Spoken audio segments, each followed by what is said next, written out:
नमस्कार मित्रांनो, तुमचं सर्वांचं स्वागत आहे आजच्या या व्हिडिओमध्ये। आजचा विषय खूप सुंदर आणि प्रत्येकाच्या जीवनाशी संबंधित आहे। विषय आहे जेव्हा आपल्या सोबत चांगले होतं तेव्हा आपण काय करायला हवं।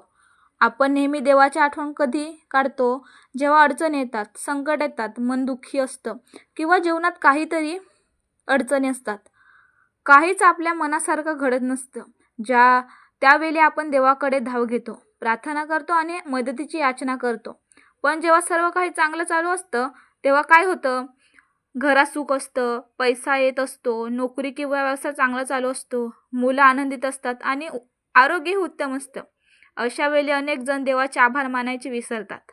स्वामी समर्थ सांगतात की संकटात देवाला हाक मारणं सोपं आहे, पण सुखात देवाला आठवणं हे खऱ्या भक्ताचं लक्षण आहे।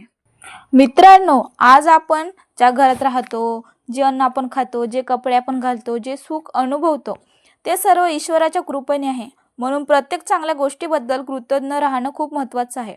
आपल्या आयुष्यात जेव्हा चांगला काल सुरू असतो तेव्हा अहंकार हळूहळू मनात प्रवेश करतो। आपल्याला वाटू लागतं की हे सर्व मीच केलंय, माझ्या मेहनतीमुळेच हे मला यश मिळालं आहे। मेहनत नक्कीच महत्त्वाची आहे, पण ज्या मेहनतीला यश मिळवण्यासाठी देवाची कृपा आणि योग्य वेळ ही तितकीच आवश्यक आहे। स्वामी समर्थ सांगतात, अहंकाराने माणूस मोठा होत नाही तर नम्रतेने मोठा होतो। म्हणूनच जीवनात कितीतरी यश मिळालं तरी नम्रता सोडू नका। एक झाड फलांनी भरलं की ते खाली झुकतं, त्याचप्रमाणे खरा यशस्वी माणूस कधीच गर्व करत नाहीत। मित्रांनो, चांगल्या काळात आणखीन एक गोष्ट महत्त्वाची आहे, ती म्हणजे इतरांना मदत। आपल्या आजूबाजूला अनेक लोक असतात जे अडचणीत असतात। एखाद्याला आर्थिक मदत, एखाद्याला आधाराचे शब्द किंवा एखाद्याला योग्य मार्गदर्शन याची गरज असते। तेव्हा आपल्या हातून एखाद्याचं भलं होतं तेव्हा देवाला सर्वात जास्त आनंद होतो। दान म्हणजे फक्त पैसा नाही, एखाद्याला वेळ देणं, प्रेम देणं, प्रोत्साहन देणं हेही दानच आहे।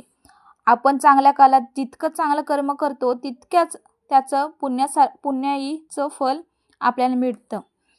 जीवनात एक गोष्ट कायम लक्षात ठेवा, सुख आणि दुःख हे कायमस्वरूपी नसतात। आज चांगला काळ आहे म्हणून तो कायम राहील असं नाही, आज वाईट काळ आहे तो पण राहील असं नाही। वेळ सतत बदलत असते, म्हणूनच जेव्हा चांगला काळ असतो तेव्हा त्याचा आनंद घ्या, पण त्यात वाहून जाऊ नका। देवाचे आभार माना आणि मन शांत ठेवा।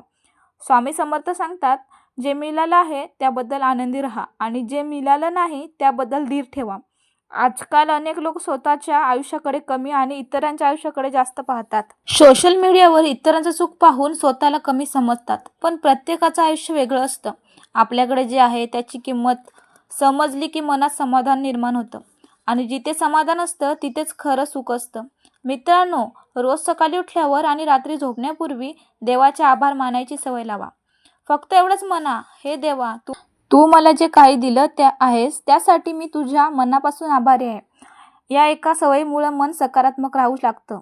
आपण जीवनातील चांगल्या गोष्टींकडे पाहू लागतो आणि तक्रारी कमी होतात। स्वामी समर्थांच्या भक्तांच्या जीवनात अनेक अनुभव असे आहेत की ज्यांनी सुखाच्या काळात स्वामींचं स्मरण सोडलं नाही, त्यामुळे त्या कठीण प्रसंगात त्यांना योग्य मार्ग मिळाला। स्वामींवर श्रद्धा ठेवणारा भक्त कधीच एकटा राहत नाही। मित्रांनो, चांगल्या काळात प्रार्थना करा, नामस्मरण करा, चांगली कर्म करा आणि आपल्या यशाचं श्रेय देवाला द्या। त्यामुळे जीवनातील सकारात्मक ऊर्जा वाढते आणि मनाला खरा आनंद मिळतो।